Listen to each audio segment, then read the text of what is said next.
नमस्कार, स्वागत है हमारे यूट्यूब चैनल पर। आज हम न्यूट्रिशन एंड हेल्थ से सभी इंपॉर्टेंट क्वेश्चन की चर्चा करेंगे। तो हम आशा करते हैं कि आपकी तैयारी अच्छी चल रही होगी। अपने मित्रों को शेयर कर दें और चलिए बिना टाइम को वेस्ट किए हम आगे क्वेश्चन देखते हैं।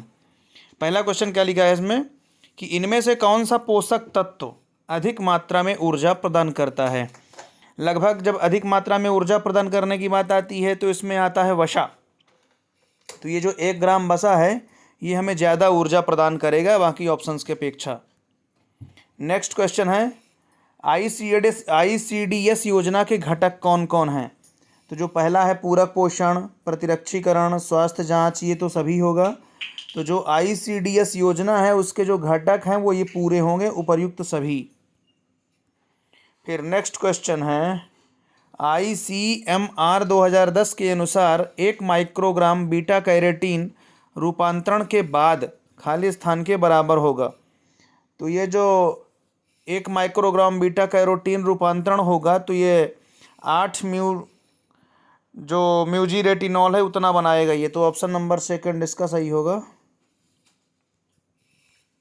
फिर नेक्स्ट क्वेश्चन है कपोत वक्ष यानी पिजन का चेस्ट जो है किस न्यूनता रोग का लक्षण है। तो ये रिकेट्स रोग का लक्षण है। विटामिन सी का समृद्ध स्रोत, तो ये इसमें ताज़ा फल आएंगे जो विटामिन सी पर्याप्त मात्रा में देते हैं। फिर नेक्स्ट क्वेश्चन है ICMR 2010 के अनुसार नवजात शिशुओं यानी 0 से 6 माह के लिए प्रतिदिन आवश्यक किलो कैलोरी प्रति किलोग्राम शरीर की भार मात्रा है तो ये हो जाएगा 92 किलो कैलोरी। फिर नेक्स्ट है जीवाणु की वृद्धि और बहुगुणन की सहायता के लिए इनमें से किसकी आवश्यकता होती है। तो पहला ऑप्शन है आपका जल, फिर खाद्य पदार्थ, फिर उपयुक्त तापमान, तो उपर्युक्त सभी होगा इसका। फिर नेक्स्ट है दस्त के उपचार के सर्वाधिक महत्वपूर्ण भाग हैं। तो पहला है यदि संभव हो तो निर्जलीकरण होने की रोकथाम करना, बिल्कुल सही है। दूसरा है यदि निर्जलीकरण हो जाए तो उसका तेजी से उपचार करना, ये भी सही है। बच्चे का पेट भरना, ये भी सही है। तो चौथा ऑप्शन होगा इसका उपर्युक्त सभी, ऑल ऑफ द एबव। फिर नेक्स्ट क्वेश्चन है प्रोटीन ऊर्जा कुपोषण के कारण होने वाला रोग है। तो जो प्रोटीन ऊर्जा कुपोषण है उसके कारण होने वाला रोग क्वाशियोरकर है। फिर नेक्स्ट क्वेश्चन है ओरल रिहाइड्रेशन सॉल्ट्स यानी ORS घोल चिकित्सा का उपयोग किसके उपचार में दिया जाता है। तो जो ORS का घोल है वो दिया जाता है दस्त में यानी डायरिया में।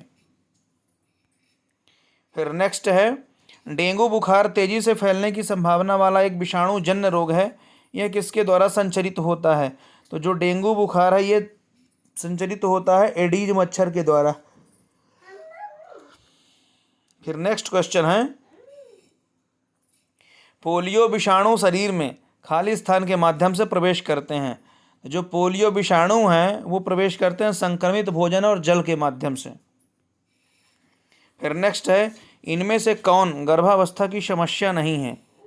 तो पहला ऑप्शन है उबकाइयाँ और उल्टियाँ आना, ये है। सेकंड है दांत सड़ना, ये नहीं होगा। और थर्ड है कब्ज, ये भी होगा। एडीमा भी होगा। तो इसका राइट आंसर यही होगा, दांत का सड़ना। फिर नेक्स्ट क्वेश्चन है क्रेटिनता यानी जड़बामनता एक विकार है जो किशोरावस्था और गर्भावस्था में किसकी कमी से पीड़ित रही माता से जब जन्मे बच्चों में होता है। तो ये जड़बामनता होता है आयोडीन की कमी से। फिर नेक्स्ट है समेकित बाल विकास सेवाओं यानी इंटीग्रेटेड चाइल्ड डेवलपमेंट सर्विस यानी ICDS का आरंभ कब हुआ था। अच्छा क्वेश्चन है ये, 2 अक्टूबर 1975 को हुआ था। फिर नेक्स्ट है ट्यूबरकुलोसिस एक संक्रामक रोग है जो से होता है। तो ये होता है बैसिलस माइकोबैक्टीरियम से। फिर नेक्स्ट क्वेश्चन है गर्भावस्था के दौरान माता और गर्भस्थ शिशु के बीच पोषक तत्वों, ऑक्सीजन और अवशिष्ट पदार्थों के विनिमय के लिए उत्तरदायी है। तो इसके लिए उत्तरदायी होता प्लेसेंटा यानी अपरा। फिर नेक्स्ट है ICMR 2010 के अनुसार गर्भवती महिला के लिए आवश्यक अतिरिक्त कैलोरी और प्रोटीन की मात्राएं क्रमशः हैं। तो 27.2 ग्राम है।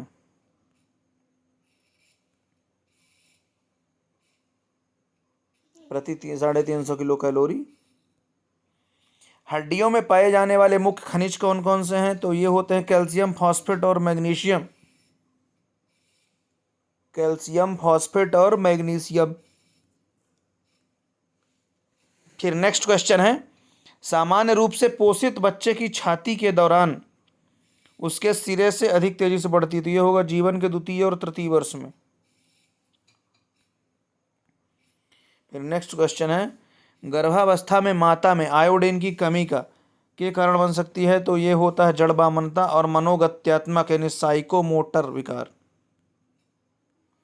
फिर नेक्स्ट क्वेश्चन है, एलिशा परीक्षण का उपयोग खाली स्थान का पता लगाने के लिए होता है, तो ये जो एलिशा परीक्षण है इसका उपयोग होता है एड्स के लिए।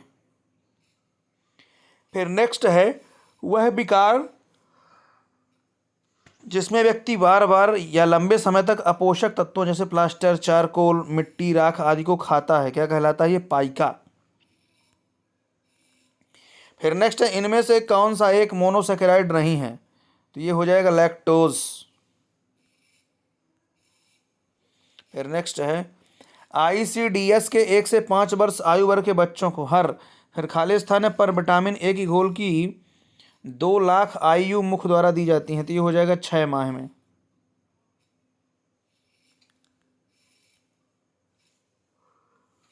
बेरी बेरी किस विटामिन से संबंधित न्यूनता का विकार है, तो ये हो जाएगा थायमिन।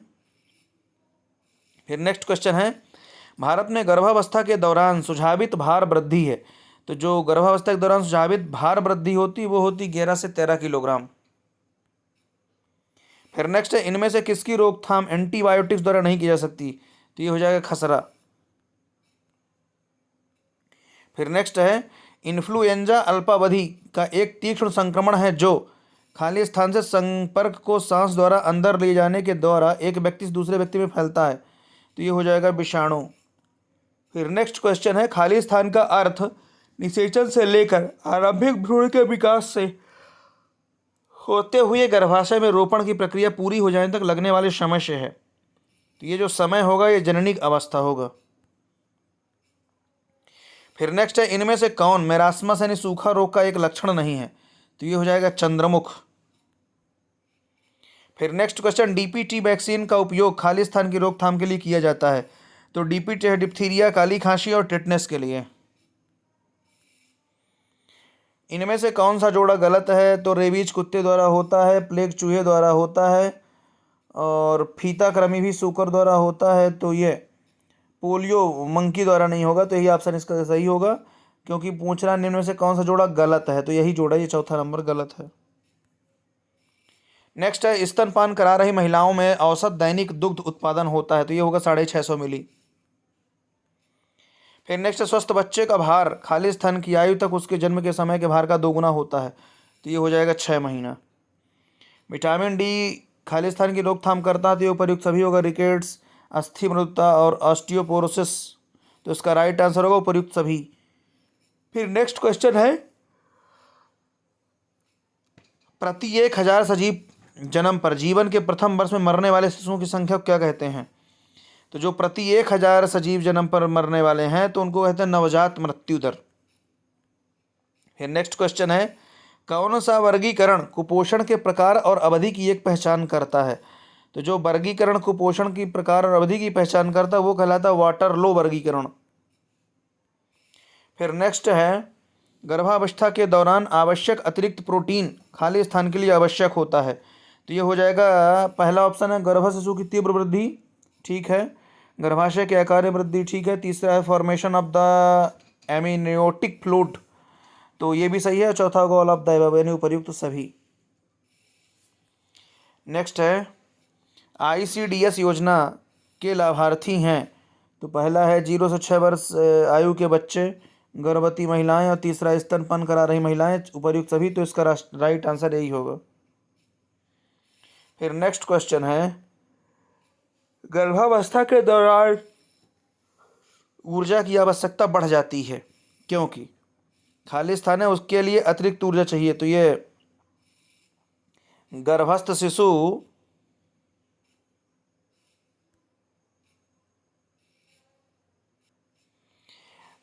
शिशु की वृद्धि और शारीरिक गतिविधि सही है, दूसरा है गर्भनाल की वृद्धि सही है, तीसरा माता के शरीर में वृद्धि और चौथा उपयुक्त सभी, तो ये पूरे हो इसके सही होंगे ऑल ऑफ द अबव। फिर नेक्स्ट है हैजा और दस्त खाली स्थान के द्वारा होते हैं, तो ये होते हैं जीवाणु संक्रमण के द्वारा।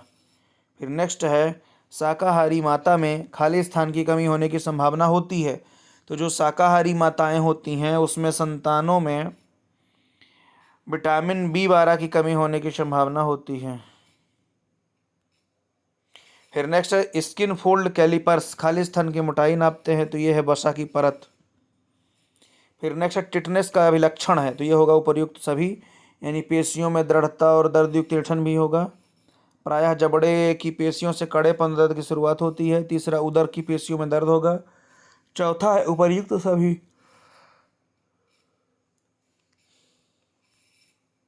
नेक्स्ट है संस्थागत प्रसवों के लिए इनमें से कौन सा वैक्सीन जन्म के समय की खुराक 24 घंटे के अंदर के रूप में दिया जाता है, तो ये होगा हेपेटाइटिस बी के लिए। फिर नेक्स्ट है शुरुआती 2 या 3 दिनों के दौरान दुग्ध ग्रंथियों से पतला एवं पीला तरल आता है, जो सामान्य दूध से भिन्न होता है, उसे कहते हैं कोलोस्ट्रम यानी पीयूष। फिर नेक्स्ट है 25 फरवरी 2012 को विश्व स्वास्थ्य संगठन WHO ने भारत को खालिस्तान की वैश्विक सूची से निकाल दिया था, तो ये हो जाएगा पोलियो महामारी वाले देश। फिर नेक्स्ट है हरी पत्तेदार सब्जियां और ताजे फल का अच्छा स्रोत नहीं है, तो ये हो जाएगा प्रोटीन के लिए। फिर नेक्स्ट है कौन सा कार्यक्रम राष्ट्रीय ग्रामीण स्वास्थ्य अभियान के दायरे में आता है, तो ये आएगा आयोडीन न्यूनता विकार नियंत्रण कार्यक्रम। कौन सा कारक गर्भस्थ शिशु के जन्म के समय कम भार को प्रभावित करता है, तो पहला है माता की आयु और दूसरा है माता की अनुचित या अपर्याप्त प्रसव पूर्व देखभाल, तो ये दोनों हो जाएगा इसका। फिर नेक्स्ट है अपेक्षित आयु वर्ग से कम लंबाई वाले बच्चे को क्या कहा जाता है, तो ये हो जाएगा वृद्धिरुद्ध। फिर नेक्स्ट है गर्भावस्था के दौरान गर्भस्थ शिशु की वृद्धि को इनमें से कौन सा कारक प्रभावित करता है, तो इसका राइट आंसर हो जाएगा पूरे, क्योंकि संक्रमण भी होगा, पोषक भी होगा, आनुवांशिक भी होगा, तो इसका राइट आंसर होगा उपर्युक्त सभी। फिर नेक्स्ट है NRHM का पूरा नाम, इसको जरूर अच्छे से याद कर लेंगे, नेशनल रूरल हेल्थ मिशन यानी राष्ट्रीय ग्रामीण स्वास्थ्य मिशन अभियान। नेक्स्ट है जन्म के बाद नवजात शिशुओं के शरीर से ऊष्मा का तेजी से ह्रास होता है, इसलिए जन्म कक्ष को खाली स्थान पर रखना आवश्यक होता है, तो ये हो जाएगा 25 डिग्री सेंटीग्रेड से कम। इस प्रकार इनको अच्छे से देख लेंगे और बाकी पार्ट्स हम जल्द लेकर आ रहे हैं, तो चैनल को सब्सक्राइब कर लें और अपने मित्रों को शेयर कर दें।